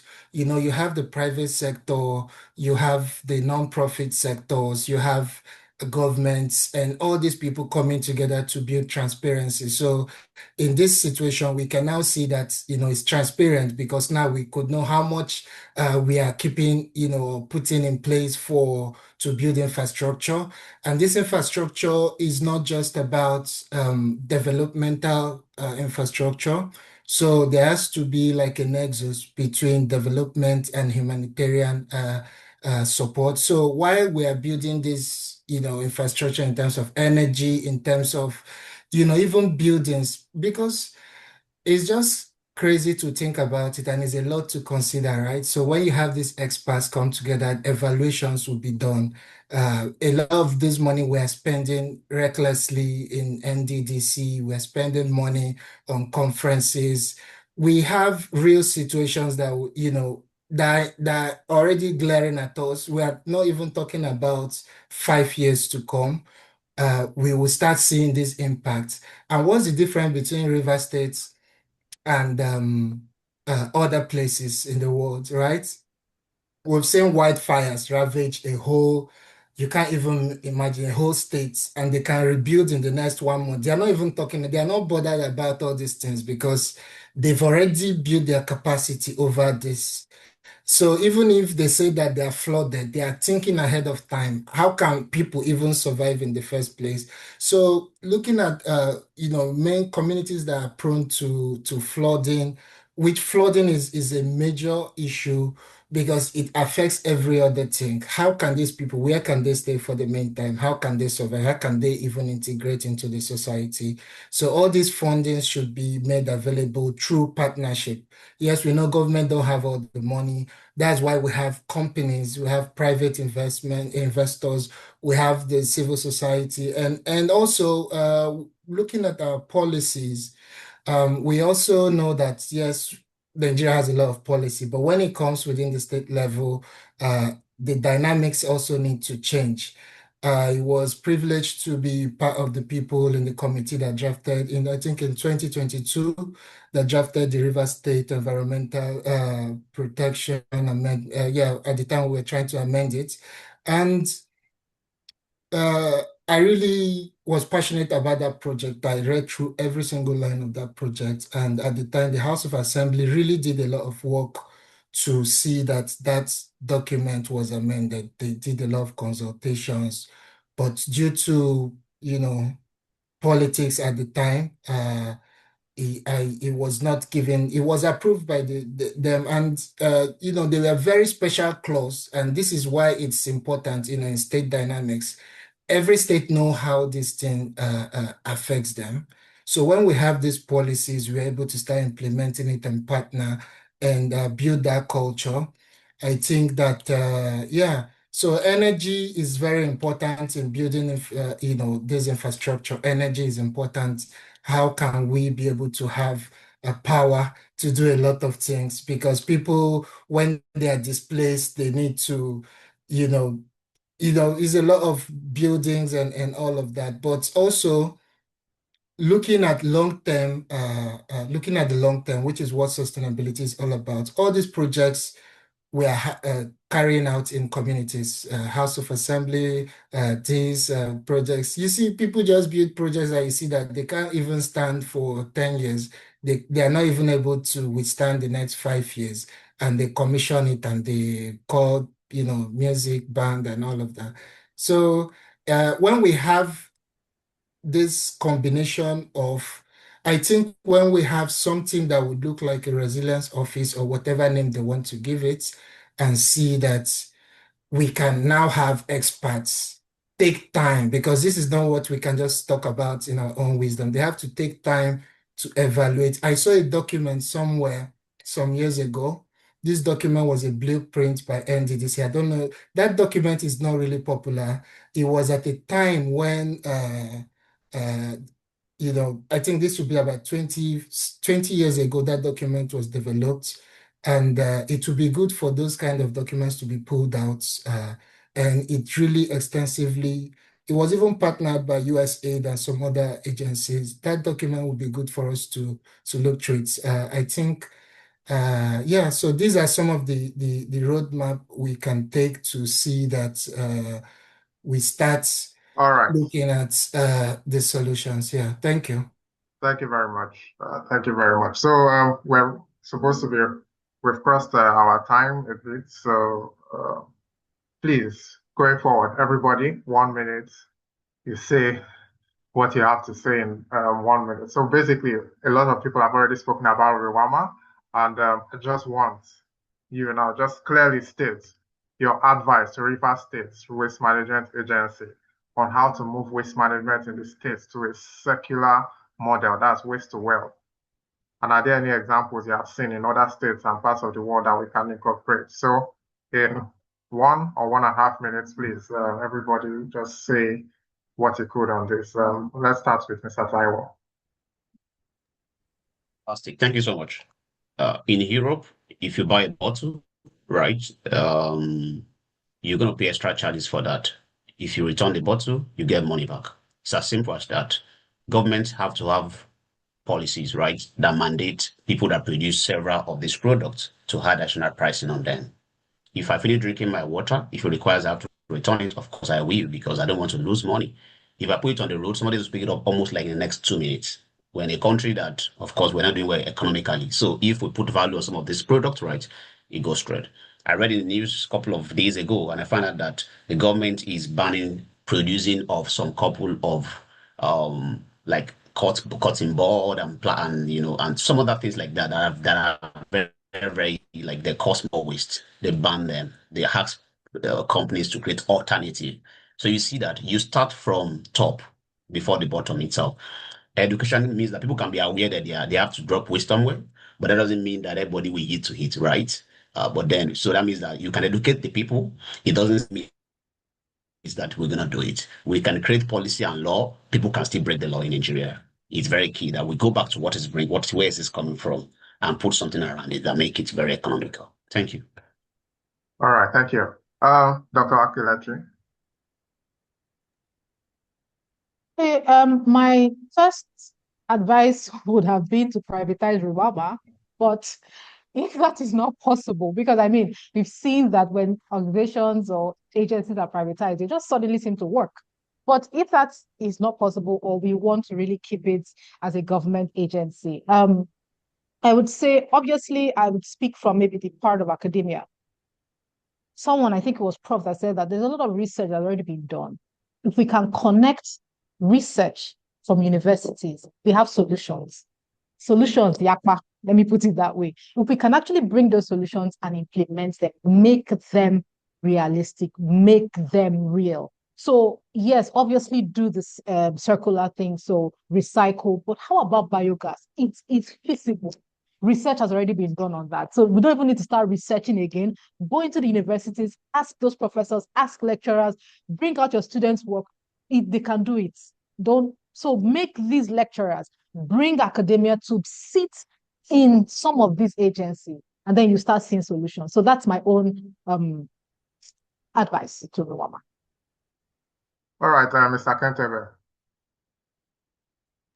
Well, I think for me, It's about getting it right from the first place. It's about getting it right from the appointment. It's about getting it right as a governor and or a president. So it's not about settling people. It's about getting people who you feel or who you know can do the right thing. And if you get them into office and they're not doing the right thing, the best thing is to just take them out. I mean, this is the 21st century for crying out loud, and we are not in the Stone Age. Even if the stones are still available, but we're not in the Stone Age. So why can't we look at what other countries are doing in terms of waste management? The state government has the money to train these people, to take them abroad, and let them see for themselves. I don't think it will cost us more than £1 billion for Rivers State Waste Management Agency to return to its original core of waste management. All it is one, the proper government policies. Two, the finances must be intact. Three, the political will to remove Rivers State from dustbin to a garden city. Thank you. Thank you very much, Sam. Perfect. Let's hear what you have to say on this.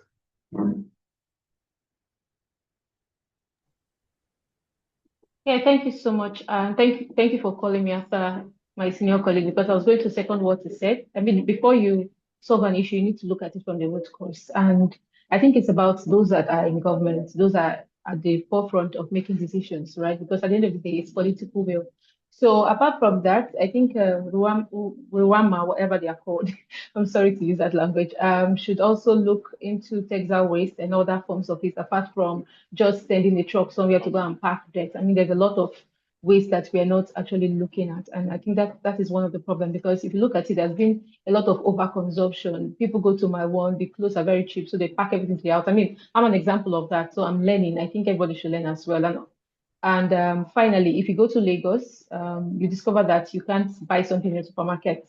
You have to pay for your nylon if you don't have a nylon that you're coming with. I think that is a very good step by the Lagos State government. It's something we can adapt also in Rivers State. Thank you.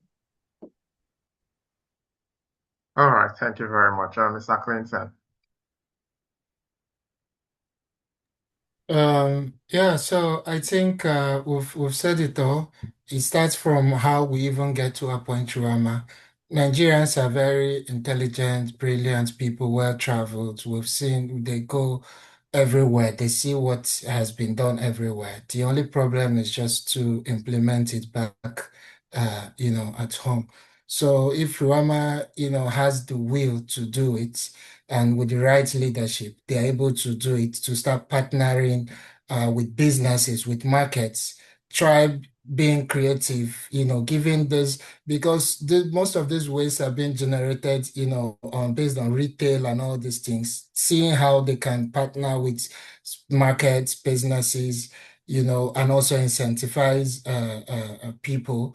And education also, coming up with different forms of education programs, you can partner with all this Coca-Cola, whatever. There are so many things they can do to even make people understand that dumping waste, is just like a mental issue, because somebody in their right senses, waste generally is just a psychological thing.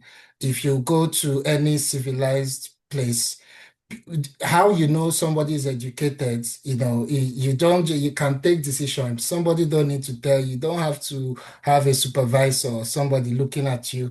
It just is through education. So we believe that one day we'll get there, but Ruama can also help in terms of being creative with education and letting people know that it's a psychological issue. They can even go on a campaign, Perfect can help them draft a campaign, something like that. Partner with I hardly see Ruama partnering with any civil society organization that much, even in River State. So they have to partner with people who are already on the ground doing this work, non-for-profit, not-for-profit, so they can get more ideas. So yeah, that's all I have to say.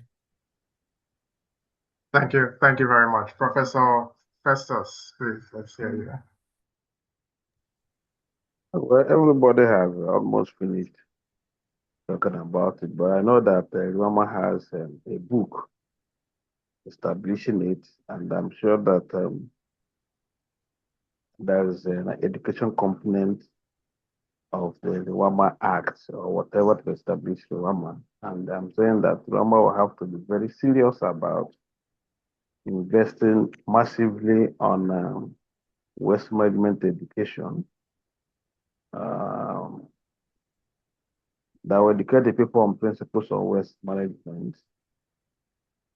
And also, there should also be something like Taiwo said, also educating people with incentives on getting the waste back to where it came from.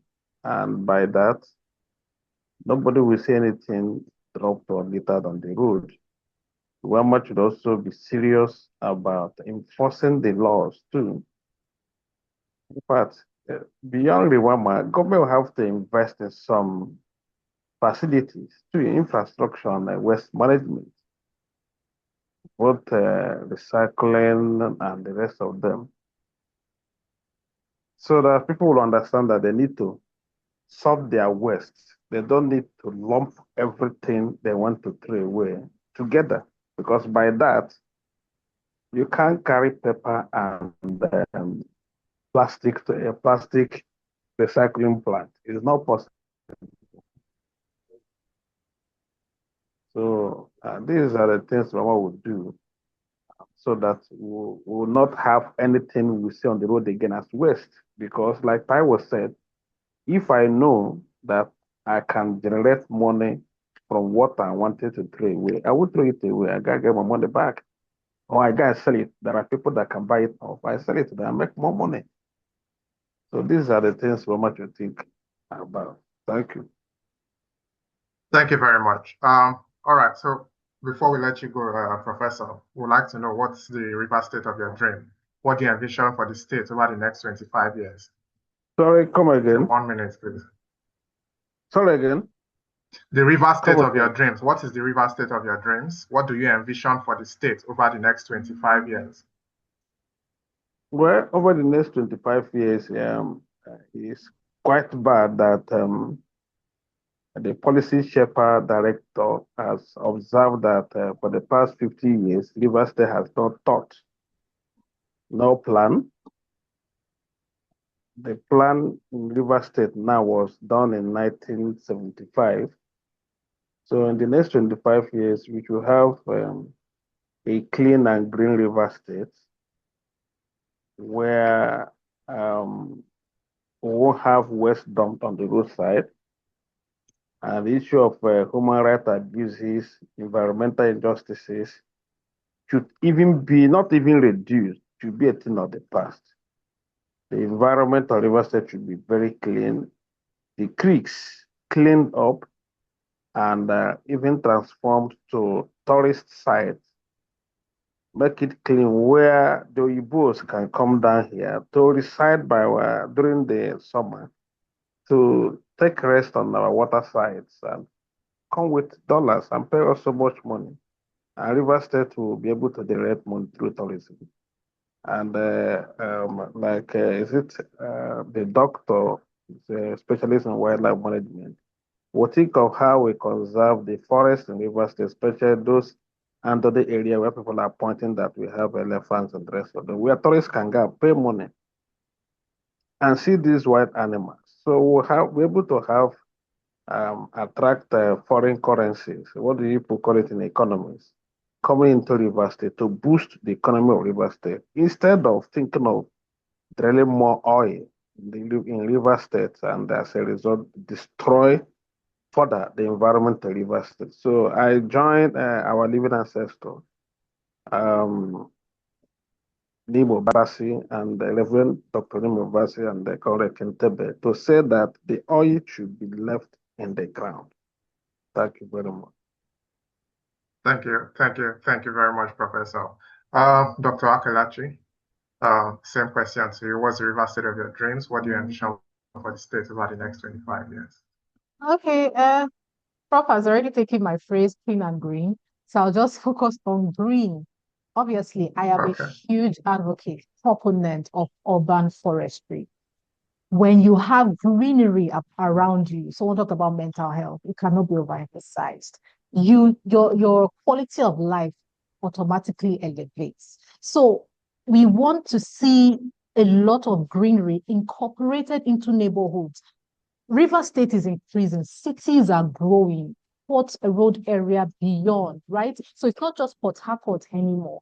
When real estate people are developing, developers, real estate, whoever, architects, whoever is responsible for all of that development, they should have a plan to incorporate greenery. Whether it is the trees themselves, so there should be some areas designated for do not cut down, because they're cutting down to build. So there should be some do not cut areas designated. Then when you even cut and decide to build, it should be illegal to build something and concretize the whole place. It's why everywhere is hot. These are some of the reasons. So yes, in Calabar where I reside, Calabar, someone said, has been known for greenery, and they're fast losing it anyways, but still you cannot be compared to anything in Port Harcourt. So you realize and notice that there's a microclimate here. Yes, there's heat, the temperatures are high and soaring, but because of the trees that we have, there's a microclimate, right? So it's not as bad as it is in Port Harcourt. Imagine everyone takes it as a collective responsibility to add to the urban greenery that you have. What are going to do for the climate? In quality of life, you just think about it. So laws should be put in place for real estate people, developers. There should be mandatory tree corridors. Even when government is expanding, doing road expansion, there should be a plan. If you're cutting down, there should be a replacement plan. Where are we replacing these things? So I just focus on greenery. Thank you. So that's what I want to see, a green river state with green cities that you can come to and just relax. A lot of green hubs and spots. Thank you. Thank you very much. Mr. Kentebe. Okay, so the next 25 years, a river state of my dream. Well, I would like to see a very, very serene city, a green city, a city well developed, and it can only be achievable if we have a government that listens. It can only be achievable if the Rivers 2050 vision is put into effect. I've looked at the document, I've been doing some follow-up, and it has everything to make us have these river states that we want in the next 25 years. So if they are thinking, if they follow the roadmap of the Rivers 2050 vision, then we will see Dubai will just be like, Dubai would be, people will not be going to Dubai. People will rather come down to River State and have their fun, because what's the difference between Dubai and Port Harcourt? It's just their thinking. So we want a government that is thinking rightly and do a proper development plan for River State. The word here is proper thinking. With proper thinking, we can achieve anything we want. Thank you. Thank you very much, sir. Mr. Taiwo. Thank you so much. I think, and I also comment every other speakers who have given some couple of ideas. I just have two things to chip in. I co-support tourism. It's very important that by 2025, River State become a place that people can always come from all over the world to see, for sightseeing, basically. And I envisage that by 2050, we should be able to have electric vehicle, right? There must be very, very low emission. There must be a smart city, precisely. That also makes us to reduce emission. I really look forward to a very sustainable, infrastructure that can reduce the country from experiencing risk. Because no matter what you build, if you don't try to mitigate your risk, it will still be destroyed by the climate impact, right? So it's very key. I foresee a very stable government. That is, political stability is very key also too, because it helps like minds, people who share the same kind of like development interest. Even if there's changing government, the next government still have the mindset of the fact that the country have to keep being sustainable, and it's very key. And Education become important, right? By 2050, if education becomes a priority, environmental discussion becomes a priority. So even as you're growing up, you're being educated about what the environment should look like. Your brain is being re-engineered. So by the time you become an adult, there's some things that is not, it will not be fun from you, right? So if there's good education, everybody understand the importance of the environment, because if you ask an average person right now, most people don't even know why we should preserve our environment and what impact they are having. So, institutional education become very critical that we have to influence. So, policy, government, environment, infrastructure are some of the key things that I look forward to, which I hope and I believe. Thank you. Thank you very much. All right, Mr. Clinton. Yeah, thank you so much for this amazing session. I would like to say that what we I would like to see River States in 25 years. I would even like to say that growing up, being born in Port Harcourt, we used to, is a thing of like pride. If we look at ourselves in Nigeria, when you travel, when you go, you say, oh, I'm from Port Harcourt, people look at you like, even when at the time where if you go for NYSC, you meet other people from Port Harcourt had this reputation that went down the drain over time. So sad to say that which was largely caused by all this political wanting is now as if it's the only state in Nigeria where you see every young person want to hold a political position, you want to answer honorable, and this thing over time had made Port Harcourt to just start fizzling out. So I would like to see a system, an ecosystem of technology innovation, because technology is a transformation for every idea we have, whether it's education, environment. Technology is what is developing the world today.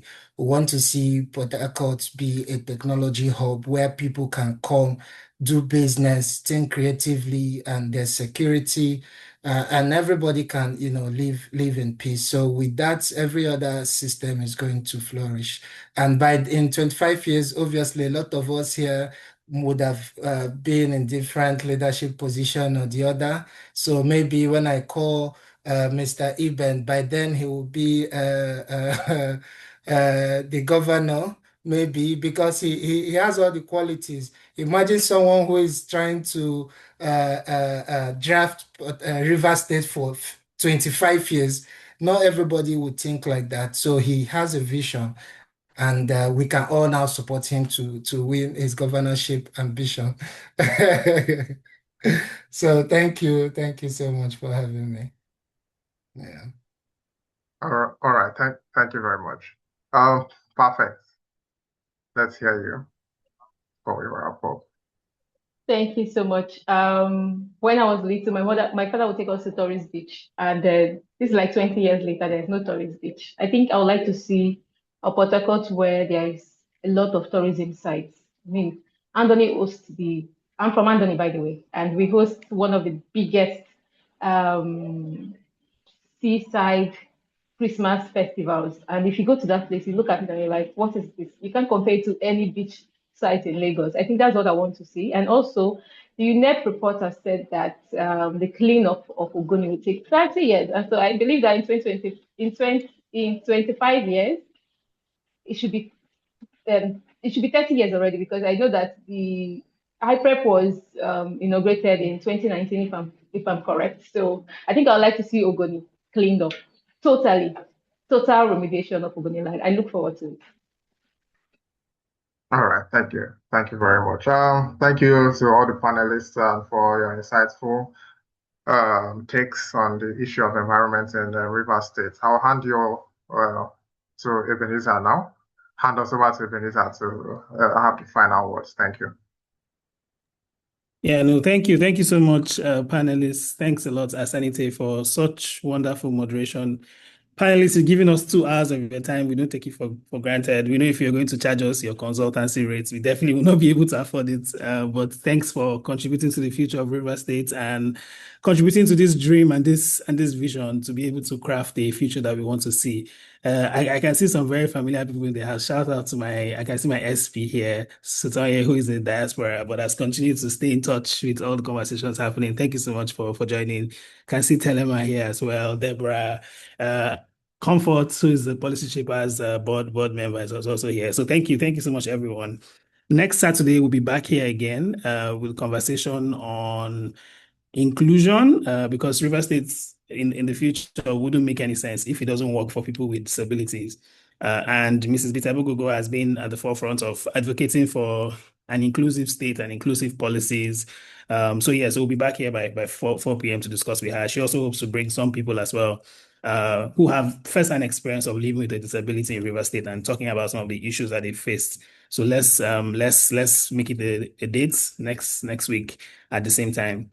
For today's conversation, the video will be online shortly in a couple of hours, and then we're also going to have the report as well added to the Reverse 2050 vision book. Thanks again for your time. Don't take too much of your time. Thank you so much. All your points have been noted, and see you next week. All right, bye. Bye, everyone.